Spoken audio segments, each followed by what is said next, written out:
సంబంధించిన పనులు నేర్చుకోవడం ద్వారా పని నేర్పించి సర్టిఫికెట్ ఇచ్చి వాళ్ళకు ఒక ఉపాధి అవకాశాలు ఉద్యోగ అవకాశాలు ఇచ్చేది అధ్యక్ష. ఈ రోజుకి అప్పుడు మొదలుపెట్టిన సిలబస్ ఈ రోజు కూడా ఉంది. ఈరోజు డీజిల్ మెకానిక్ అక్కడ ట్రైనింగ్ చేస్తే అందులో ఇస్తున్న ట్రైనింగ్ ఏంటంటే ambassador car fiat car repair చేసేది. వాడు బయటకు వస్తే అంబాసిడర్ ఏడుంది ఫియట్ ఏడుంది ఎత్తుకాల్సిన పరిస్థితి అధ్యక్ష. ఇవాళ బెంజ్ కార్లు BMW కార్లు వచ్చిన తర్వాత వాడు చదువుకు నేర్చుకుంటున్న విద్యకు బయటకు వస్తే అందుబాటులో ఉన్నదానికి సంబంధం లేకుండా పోయింది అధ్యక్ష. అందుకే ఆలోచన చేసాం అధ్యక్ష. తెలంగాణ రాష్ట్రంలో 65 ITIలు ఉన్నాయి అధ్యక్ష. ఈ 65 ITIలలో నేర్పుతున్న వృత్తికి బయటకు వచ్చిన తర్వాత ఉన్న అవకాశాలకు ఉపాధికి సంబంధం లేకుండా పోయింది అధ్యక్ష. డిస్కనెక్ట్ అయిపోయినారు. ఆ పిల్లలు నిరుద్యోగులుగా చదువుకునేది ఒకటి, బయటకు వస్తే చేయాల్సింది ఇంకొకటి. ఈ రెండింటికి పొంతన లేకపోవడం వల్ల ఆలోచన చేసి టాటా సంస్థతోని మాట్లాడి టాటాను ఒప్పించి ఈ ITIలను ATCలుగా అంటే అడ్వాన్స్డ్ టెక్నాలజీ సెంటర్స్గా ఈరోజు ప్రపంచంతోనే సాంకేతికంగా పోటీ పడే విధంగా ఈ సాంకేతిక అభివృద్ధి చెందిన యుగంతో పోటీ పడే విధంగా 2400 కోట్లతోటి వీటిని అన్నిటిని కూడా పునరుద్ధరించి నూతన విప్లవాన్ని తీసుకొచ్చి ఈరోజు వాళ్ళకు ఉద్యోగ ఉపాధి అవకాశాలు కల్పించాల్సిన అవసరమైన ప్రణాళికలు సిద్ధం చేస్తే అందులో 300 కోట్లు రాష్ట్ర ప్రభుత్వం 14% ఖర్చు పెడితే 86% వాళ్ళ CSR ఫండ్స్ నుంచి టాటాను ఒప్పించి ఇవాళ తెలంగాణ రాష్ట్రంలో ఉండే 65 కాదు నిన్నమన్న నేను మాట్లాడి వాటిని 100కు పెంచి ఇచ్చిన అధ్యక్ష.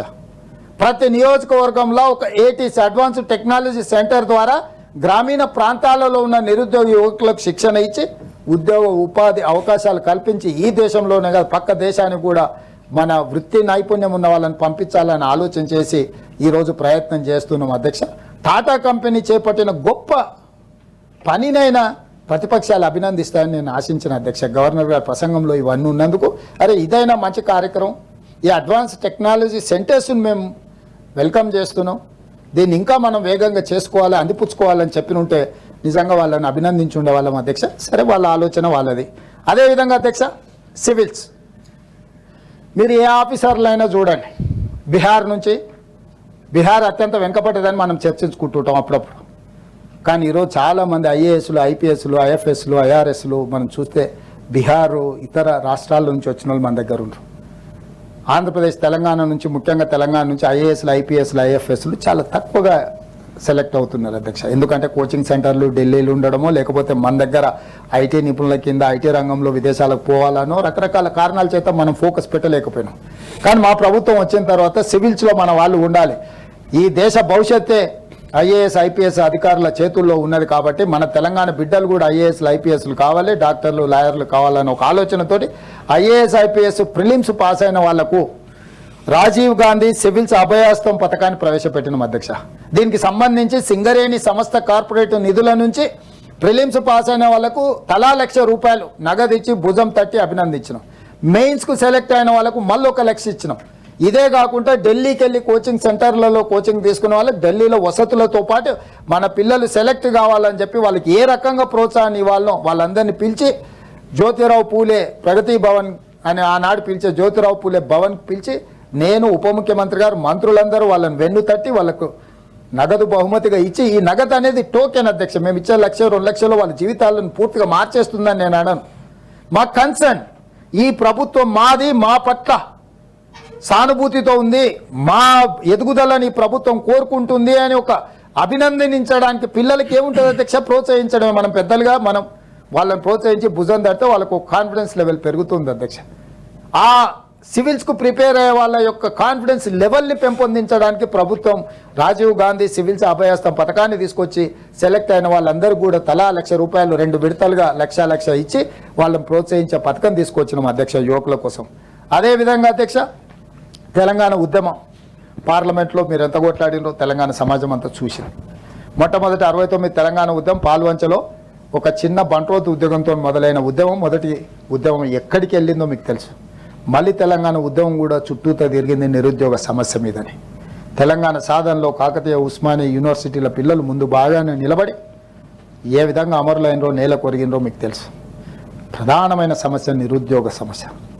గత ప్రభుత్వంలో ఉన్న పెద్దలు వాళ్ళ కుటుంబ సభ్యుల యొక్క ఉద్యోగ ఉపాధి అవకాశాల కోసమే చూసిండ్రు తప్ప తెలంగాణ సమాజంలో ఉన్న పిల్లల ఉద్యోగ ఉపాధి కోసం చూడలేదు అధ్యక్ష. కానీ మా ప్రభుత్వం మన ప్రభుత్వం ప్రజా ప్రభుత్వం వచ్చిన డిసెంబర్ 7, 2023 నుంచి మొదలు పెడితే మొన్నటి వరకు లెక్కేస్తే 57,924 ప్రభుత్వ ఉద్యోగ ఖాళీలను భర్తీ చేసి దేశ చరిత్రలోనే రికార్డు తిరగరాసిన అధ్యక్ష.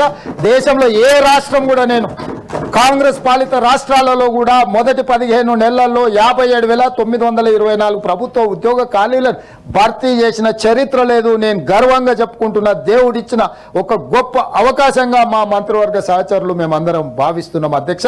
ఈరోజు తెలంగాణ రాష్ట్రంలో ఇన్ని ఉద్యోగ ఖాళీలను భర్తీ చేసినాం అధ్యక్ష.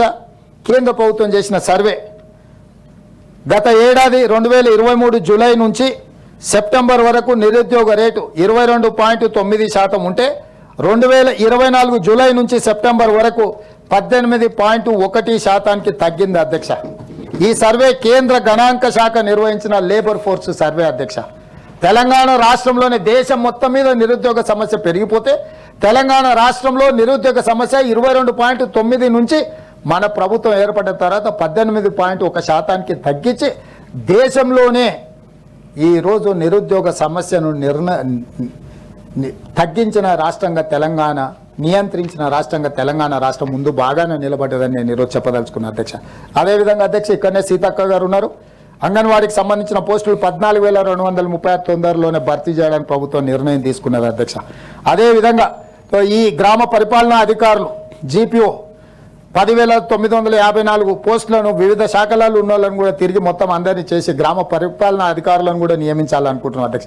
ఇదే కాదు అధ్యక్ష, ఉమ్మడి రాష్ట్రంలో 2011 నాడు గ్రూప్ 1 పరీక్షలు పెడితే 15 సంవత్సరాలు ఈ రోజు వరకు గ్రూప్ 1 పరీక్షలు పెట్టలేదు అధ్యక్ష. ఆనాడు 23-24 ఏళ్ళ పిల్లలు గ్రూప్ 1 పరీక్షలకు ప్రిపేర్ అవ్వడం మొదలుపెట్టి దిల్సుఖ్ నగర్, అశోక్ నగర్, అమీర్పేట్ చౌరస్తాలలో తల్లిదండ్రులకు ఇంటి దగ్గర గ్రూప్ 1 ఉద్యోగం సాధించి ప్రయోజకులమై తిరిగి వస్తామని హైదరాబాదు నగరంలో కాలు పెడితే తల్లిదండ్రులు ఉపాధి హామీ కూలీ పనులు చేసి సంపాదించిన రూపాయి జమ చేసి ఇక్కడికి పంపిస్తుంటే 15 సంవత్సరాల నుంచి ఉమ్మడి రాష్ట్రంలో కానీ ప్రత్యేక రాష్ట్రంలో 10 సంవత్సరాలు ఆనాటి ప్రభుత్వాలు గ్రూప్ 1 పరీక్షలు నిర్వహించలేదు అధ్యక్ష. ఒక్కసారి నిర్వహిస్తే ఆ ప్రశ్నపత్రాలు జిరాక్స్ సెంటర్లలో పల్లి బఠానీలలా కమ్మిండ్రు అధ్యక్ష. తెలంగాణ పబ్లిక్ సర్వీస్ కమిషన్ ఒక మిడిల్ మ్యాన్ వ్యవస్థలాగా మారిపోయి ప్రశ్నపత్రాలను అమ్ముకునే పరిస్థితి ఆనాడు ప్రభుత్వంలో ఉన్న పెద్దలు ఏ రకంగా వ్యవహరించిందో మీకు తెలుసు అధ్యక్ష. నేను చెప్పాల్సిన అవసరం లేదు. విచారణ ఎట్లా జరిగింది, ఏం జరిగింది అనేది. అట్లాంటిది మన ప్రభుత్వం వచ్చిన తర్వాత ఫిబ్రవరి 2024లో నోటిఫికేషన్ ఇచ్చి ఈరోజు 563 పోటీ గ్రూప్ 1 పోస్టులకు ఫలితాలను ప్రకటించి రాబోయే నెల రోజుల్లో దేశంలోనే మొట్టమొదటిసారి గ్రూప్ 1 పోస్టులు 563, ఉమ్మడి రాష్ట్రంలో కూడా ఇన్ని పోస్టులు ఇవ్వలేదు అధ్యక్ష. మనం ప్రత్యేక తెలంగాణలో ఈరోజు గ్రూప్ 1 అధికారుల నియామకాలకు పూర్తిగా రంగం సిద్ధమైంది. రాబోయే 40 రోజుల్లో తెలంగాణ రాష్ట్రానికి గ్రూప్ 1 అధికారులు 563 మంది రాబోతున్నారు అధ్యక్ష.